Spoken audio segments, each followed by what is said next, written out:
Recently, China's state-owned media criticized Meta's CEO Mark Zuckerberg, saying his efforts to sell Quest headsets in mainland China were like lifting a stone only to drop it on his own foot. I would say Zuckerberg's situation is like seeing a hedgehog, knowing that you'll get pricked, but still insisting on hugging it. Some people call this courage, some call it madness, but I think it shows Zuckerberg's boundless passion for the VR market, or rather, his desperate need for a slice of the Chinese market. We all know that Zuckerberg has criticized China's industrial espionage activities before. It's like complaining that your friend peeked at your cards while playing poker. But my friend, it was your choice to play poker with him, knowing that he likes to peek at others' cards. Are you aiming for a fair game, or just to be with him? Then you look at other tech company CEOs like Sundar Pichai from Google and Tim Cook from Apple. They seem like acrobats on stage, jumping around. Even though the audience can see that they are being tripped up by China's industrial espionage activities, they still do handstands on stage, smiling and saying, "It's okay, we're fine." When Zuckerberg was criticized by China's official media outlet, the Beijing Daily, do you know how he reacted? He seemed like that awkward dancer at a party, being pointed at by others while pretending to be happy, and having to continue dancing gracefully on the dance floor. He really has a tough time, but luckily, he has mastered his moves and rhythm perfectly. We look forward to his next performance. Zuckerberg now seems like the leading man in a romantic comedy, with his relationship with China going from hot to cold. One moment, he's jogging in the smog of Beijing, trying to impress the Chinese czar. The next moment, he's testifying in Congress, talking about China's industrial espionage.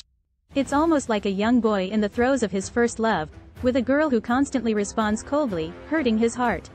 Ukraine and Russia are currently playing a big show called, "You Attack My Nuclear Power Plant." It feels like two kids arguing in an amusement park, pointing at each other's cotton candy and screaming, "Don't touch mine, or I'll throw yours away." Except this time, the cotton candy is Europe's largest nuclear power plant. This has terrified Ukrainian President Zelensky. Every night, he comes out to talk about the situation, saying that Russia may have planted explosives at the Zaporizhzhia nuclear power plant. Russia, in response, says, "No, you're planning an attack." It's like a quarrel between lovers in a heated relationship. "You want to break up with me? No, you said it first." It seems that the plot of this story may be even more complex than we imagine. And at this critical moment, the Chinese embassy in Ukraine suddenly releases a guide to nuclear accidents. It's like an adult stepping in beside the arguing children and saying, "Well, if this cotton candy really flies, here's how you should avoid it." In this chaotic situation, who can expect a practical survival manual? It must be said that the Chinese embassy may understand the pressures of real life better than any of us. The advice in the manual is very practical, such as taking documents, a first aid kit, wet wipes, and a minimum amount of water and food when evacuating. It feels like preparing for an outdoor music festival, except they didn't mention bringing tents and barbecue equipment. They hardly missed anything. But when I see this checklist, I don't feel fear, but rather a strange comfort. Because no matter how chaotic the world may be, at least we still know that the basic necessities of life have never changed. The most interesting part is the nuclear accident preparedness mentioned in the manual, which reminds me of the advice my mom gave me before I went to college. Remember to bring your ID, medical records, and emergency contact numbers, and don't forget to bring wet wipes in case you cry. Oh, I have to admit, back then I really wasn't prepared for the nuclear accidents of college life. Speaking of the manual, I almost forgot to mention that it specifically states that if you were in a nuclear accident zone, you must wait for instructions from the authorities before leaving. This reminds me of the school rules when I was in high school. No one was allowed to leave the classroom without the teacher's permission. It seems that no matter where you are, rules are rules, whether it's in school or in a place where a nuclear accident may occur. At the end of this story, after the Chinese embassy released the Guide for Nuclear Accidents, they emphasized, the embassy solemnly reminds, Ukraine is currently in a state of war, and our citizens are advised not to come to Ukraine. It's like they're telling us, do you know that the biggest cotton candy might fly away? So, it's better for you not to come. You see, things in the world are sometimes strange like this, full of drama.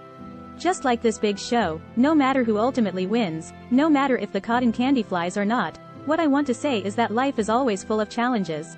We all need to be prepared, whether it's with a first aid kit, an ID card, or just a pack of wet wipes. Remember, life is worth cherishing and facing with a smile.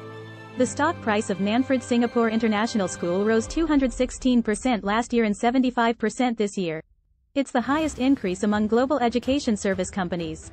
If you think it's because they hired Einstein's clones as teachers or they offered a course on how to become wealthier than Bill Gates in a week, you're wrong. In fact, the reason is quite simple: the children of Chinese billionaires are all going there. Because recently, Chinese tycoons have been fleeing China. Do you know why? It's because they heard that President Xi Jinping wants to achieve common prosperity. They might have misunderstood, thinking that their money would be distributed to everyone. They thought, oh no, I worked so hard to earn this money, and now I have to share it with everyone? I can't let that happen. So they fled all the way to Thailand. It seems that the understanding of common prosperity, for these Chinese billionaires, is to be wealthy overseas with their children. They might think, I can't be a unique wealthy person in my homeland, but I can be a special wealthy person in Thailand. It appears that the movements of these billionaires have a significant impact on the education market. They might even invent a new unit of measurement called the Chinese Billionaire Index, to assess the quality of schools. It won't be about how many alumni from your school went to Harvard or Yale, but rather, how many children of Chinese billionaires attend your school. Kelvin Ko, CEO of Manfred Singapore International School, said, Thailand is geographically close to southern China, and the cost of living is lower compared to Singapore, so there has been an increase in Chinese people migrating to Thailand. It seems that the tourism slogan for southern Chinese cities in the future could be changed to Welcome to Thailand's backyard. In this increasingly globalized world, Chinese billionaires have taken the concept of studying abroad to a new level. If your child encounters a Chinese-speaking child in Thailand, be careful not to offend them easily because their father might be a billionaire. Recently, scholars have been discussing the economic data released by the Chinese government, and their main question is, can China's data truly reflect the country's economic situation? This reminds me of my medical checkup last month. The doctor sighed after looking at my test report and said, your data. I quickly interrupted him, saying, oh, let me tell you, don't trust that data too much. My actual condition is much better than that. See, I can even change my health data, let alone a whole country. A scholar named Gonsaid even said, the credibility of China's economic data is worse than that of other developing countries. China's data is even worse than Russia or Pakistan. Well, can I say that China feels a bit hurt? China always says it falls short compared to others. It seems that this time, China falls short compared to others, but also falls short overall. Another scholar mentioned that China adjusts its economic data during the pandemic to serve political interests. It reminds me of the games I used to play as a child, you know, the ones where you can freely change the numbers. Sometimes I would add a few zeros to make myself look rich in the game. But now, it seems that I and the Chinese government are on the same page when it comes to these tricks. Some also point out that China's economic data ignores rural economies and fails to reflect rural employment rates, consumption levels, and household wealth. In short, China's economic data is like my weight. Every time I weigh myself, I always subtract a few pounds so that I can proudly tell my mom that I've lost weight. If someone were to judge my health based on the weight scale data from my home, I can only say that they know me too well. Janet Yellen arrived in Beijing on Thursday, marking her first visit to China as Treasury Secretary. During her 4-day visit, she will address the ongoing conflicts of interest between China and the United States in real time. Yellen is attempting to alleviate the deepening mistrust between China and the United States that has been escalating for years. She needs to convince Chinese officials that the series of measures taken by the U.S., under the pretext of national security, to prevent China from acquiring sensitive technologies such as semiconductors, are not aimed at damaging the Chinese economy. At the meeting held in Beijing, Yellen is expected to outline the measures taken by the Biden administration to reduce U.S. reliance on China's economy. These measures are targeted and not intended to provoke a broader economic war. China continues to hold nearly $1 trillion in U.S. debt and is the third largest trading partner of the U.S. A sudden severing of ties could have catastrophic consequences for both countries and the global economy. The U.S. will consult with its allies to address China's export controls on rare metals.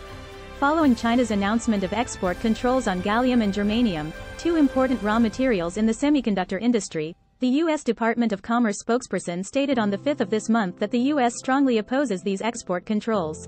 These actions highlight the importance of diversifying supply chains. The U.S. will engage with our allies and partners to address this issue. Gallium and germanium are critical materials in the semiconductor field. Atomic energy experts and military planners warn that as Beijing rapidly expands its nuclear arsenal, the world's atomic superpowers will increase from 2 to 3, leading to unimaginable new dangers that could have implications for the survival of humanity. Hawks who prioritize security hope for the expansion of the U.S. nuclear arsenal to counter China's nuclear rise and the threat posed by Beijing's proximity to Moscow. Doves see an opportunity for disarmament. They hope to break down the problem into smaller, more manageable parts. For example, they believe that Washington should negotiate separately with the two superpowers to seek diplomatic engagement and consolidate stability between the two bodies. Ignoring Chinese coercion, Lithuania announces Indo-Pacific strategy and cooperation with Taiwan. On the 5th, Lithuania announced its Indo-Pacific strategy, stating that developing economic relations with Taiwan is one of Lithuania's strategic priorities, and they look forward to strengthening cooperation with Taiwan in areas such as technology industries, resilience building, and promoting democracy. Lithuania emphasizes its adherence to the One China policy, like other EU member states, but also expresses concerns about China's stance on human rights, which poses significant challenges to democratic societies.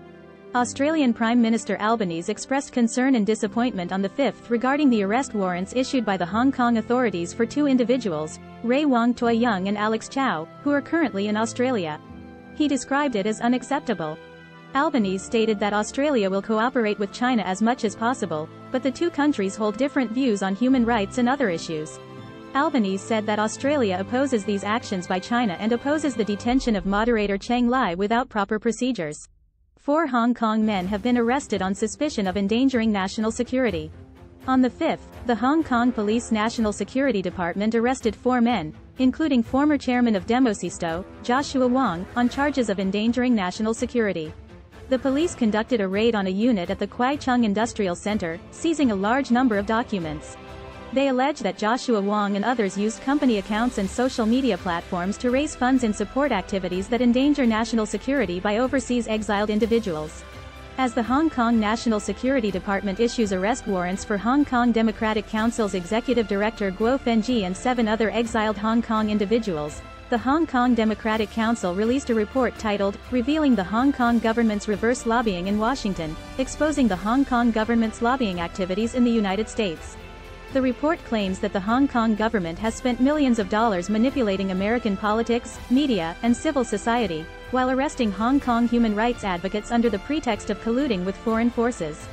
Chinese authorities accuse Ruan Shalwin of writing articles that smear China's current political system and conspiring to overthrow the Chinese government. In February of this year, a judge sentenced him to 7 years in prison. Bi Junying now believes that Ruan Shalwin has written one of the most mysterious blogs on the Chinese internet, mocking the ruling Communist Party within the country for the past 12 years, which seems like an unimaginable achievement under the leadership of Xi Jinping.